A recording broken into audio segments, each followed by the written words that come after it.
Thanks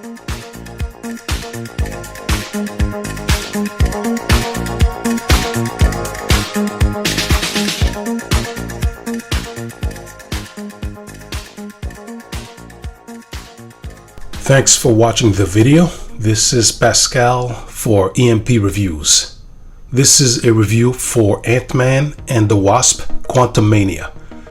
I have an unusual appreciation for the Ant-Man character in the Marvel Universe, in the sense that the only times I've enjoyed him was in Captain America: Civil War and the Infinity War films, which is the same I can say for Black Panther and Tom Holland's Spider-Man. For this video, I will summarize a condensed version of the plot based on my viewing of the film last weekend and the many reviews from my preferred and credible online critics. I will use screenshots taken from several trailers during my narrative. Then my personal review will start at the time posted here. The prologue shows Janet being saved by Kang in the quantum realm as she was being attacked by creatures. But the beginning shows Scott and Hope carrying on with their happy lives. Cassie, Scott's daughter, is an activist who gets into trouble with the law once again. Along with her father and Hope, she also has knowledge of the Ant-Man technology and even her own suit. The following scene is a dinner where everyone essentially makes fun of Scott and his involvement in the Earth-saving events in Endgame, which ends with Cassie showing her quantum realm-related research and a piece of technology she developed. Janet aggressively shuts the unit down once Cassie tells everyone that it is sending messages down to the realm. However, it spontaneously reactivates and pulls everyone into the dimension, but in two separate locations. Hank, Janet, and Hope are together, leaving Scott and Cassie elsewhere, where they are rescued from dangerous creatures by local indigenous beings. The other group also runs into some locals, but Janet is familiar with them from the 3 decades that she resided in the dimension. She then takes Hope and Hank to meet Krylar, who betrays the friendship they had from her first stay in the dimension by intending to hand them over to Kang. They defeat Kang's soldiers and escape using Krylar's own ship. Meanwhile, Cassie and Scott are given a solution that gives them the ability to understand the local language. Harper makes his first appearance as someone who can read minds, as well as Jentora, who warns them about Kang. She reacts negatively when she hears Janet's name from Scott. As Krylar predicted earlier when he spoke to Janet, Kang's forces come for Scott and Cassie, but also attack the entire village in the process. Cassie reveals her suit and her lack of experience in battle. Jentora is captured, and Darren Cross, in his new form as MODOK, confronts Scott and imprisons them. Cross was built into this new form by Kang when abandoned in the realm to die by Scott in their last encounter. He received the messages Cassie was sending. Janet describes to Hank and Hope that when she first arrived in the realm decades ago, she met Kang and his ship equipped with the ability to travel through the multiverse. It took some time, but the two were able to reactivate its damaged systems. Once the components were working, and because Janet was in physical contact with the machines, she was able to see his previous evil and murderous acts, including destroying entire worlds and timelines. He was exiled here, as it was the only place that could trap him. Janet repaired the damage to his ship, part of his punishment that she just countermanded. Realizing her mistake, she disabled the ship by enlarging its core beyond use, trapping the two of them there forever. However, she had repaired enough of his technologies to give him back the ability to again be the conqueror he was previously, enabling him to create his own empire in this realm. She fought and dodged him for years until rescued by Hank. He is now after the repair of his core, which he can regain using PIM particles available in Cassie and Scott's Ant-Man suits. Kang finally meets the both of them. He describes his existence as one enabling him to experience a different form of time, where he has seen some dark futures.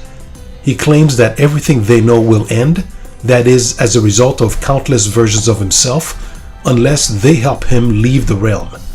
After some moments of torture and threats to Cassie's life, Scott agrees to reduce the core's size. Scott enters the core to repair it. Once there, Scott is multiplied as a result of being near the device, representing many possible decisions he could make. His variants begin to argue, and this scuffle is picked up by Hope, who also deals with multiple versions of herself once she moves in to reach Scott. His multiples eventually team up and assist him, but the real help comes when Hope arrives, and the two initiate the core's return to normal size. Hope and Scott are met by Janet, who begs him not to give the fixed core back to Kang. Immediately after Scott declares that Kang has Cassie, the villain meets the group, reneges on the deal to release her, and takes the core from Scott with his powers. Meanwhile, MODOK attacks Hank, causing him to crash the craft he piloted to meet Scott and Hope. Kang easily defeats Ant-Man and Wasp and forcibly transports Janet to his dwelling, where he describes what he saw in the past, the damage his other versions did in other universes, causing the end of many realities. So he decided to attack any universe where his variants opposed him. They defeated him and banished him to this realm. Thus, he now wants revenge for everything he lost during his downfall. Hank, who had survived the crash, meets Scott and Hope with some ants who were also sucked down into the realm with the rest of them. When being pulled into the quantum realm with Scott and the others, they somehow passed through some form of time dilation and lived thousands of years in a single day. They evolved their knowledge, science, and built their own civilization. They have been sending signals to Hank for some time. Meanwhile, Cassie releases Jentora, and the two eventually interrupt a broadcast speech by Kang with their own message. MODOK tries to kill Cassie while Jentora releases her people from their prisons. A giant Scott attacks Kang's empire and is helped by Jentora's people, motivated by Cassie's message. She defeats MODOK and convinces him to join their side. Kang activates his core, but its processes are interrupted by an aggressive strike by Scott and Hope. He himself attacks and kills revolters, while Janet escapes. He also easily defeats a wave of attacks by Cassie, Scott, and Hope. As he describes his extensive history of defeating previous revolts in other universes, Hank's ants arrive in high numbers, devastating the forces and eventually killing him with the help of MODOK. After a heartfelt speech, MODOK dies from his injuries he suffered during his attack. Janet uses the core to initiate a way back to Earth.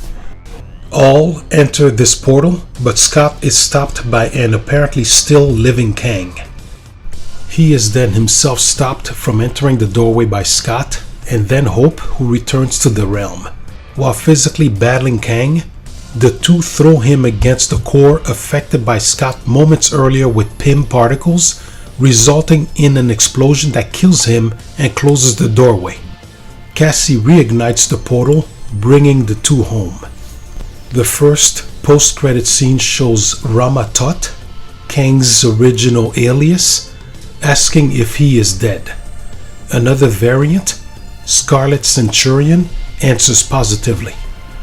A third variant, Immortus, thus realizes that Earth's superheroes killed Kang, and so they are a possible danger to other versions of them.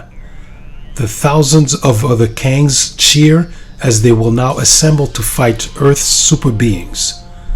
The second scene shows another variant, Victor Timely, in Earth's past, perhaps the 1901 year taken from the comic book lore, making a presentation to a crowd with advanced equipment considering the time.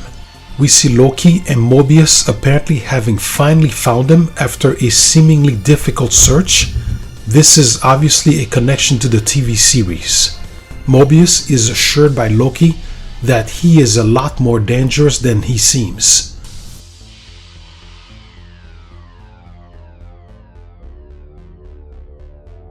I do not enjoy at all the narrative, practically at the beginning of the film, that mocks Scott for being involved in saving the world during Endgame, not to mention his part in the events in Civil War, and then continues on to ridicule his normal activities afterwards. The good thing is there is a fairly prominent scene where Scott does show his daughter the effective ways of combat after she is outdone by some of Kang's soldiers. I've said it in one of my previous videos, the instantaneous creation of a suit along with a helmet is ridiculous, and I understand it's done to not deal with the plot problem of having character travel with their combat outfits and then the time it takes to change, but it's not that great of a solution. I do enjoy the extreme level of creativity in the quantum realm with all its unusual creatures and landscapes, but none of it even appears to be real, as the level of computer effects quality is mostly not that great. I love eye candy more than the average person, and even I have to criticize how bad these effects are. And this issue is certainly the case with MODOK. He looks more disturbing than anything else, and he's simply a creature that is a result of very awful digital work instead of anything really menacing. He doesn't look like actor Corey Stoll, who played him in the first film and who voices him here in this film. The dialogues involving him really amplified the comedy needlessly, which showed the missed opportunity this movie could have been. Some rumors suggest that there was a much more serious tone to the original version of the story until studio executives ordered reshoots to lighten the plot. As with too many recent Marvel products, and certainly what plagued me with Black Adam, the comedy is too much and hard to take. In this genre of superhero films, it's ironic that Edgar Wright's initial efforts to make an Ant-Man film fell apart, since his Scott Pilgrim film and its comedy are perfect.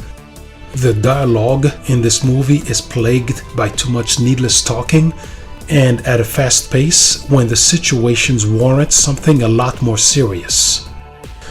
As is the case with so many action and sci-fi films, the protagonists always seem to hit their mark when firing weapons, while the villains, who usually outnumber them, miss their mark. In spite of the high level of comedy in this film, which should make this plot convenience not really that much of a problem, it's still a big setback for the story. There are times in the middle of battle scenes when the three Ant-Man group disengage their helmets, apparently to reveal their faces, which makes no sense considering the danger in the events. The only explanation I can come up with is some sort of policy dealing with having to see the actors' faces on screen for their sake, to a point that is illogical to the story.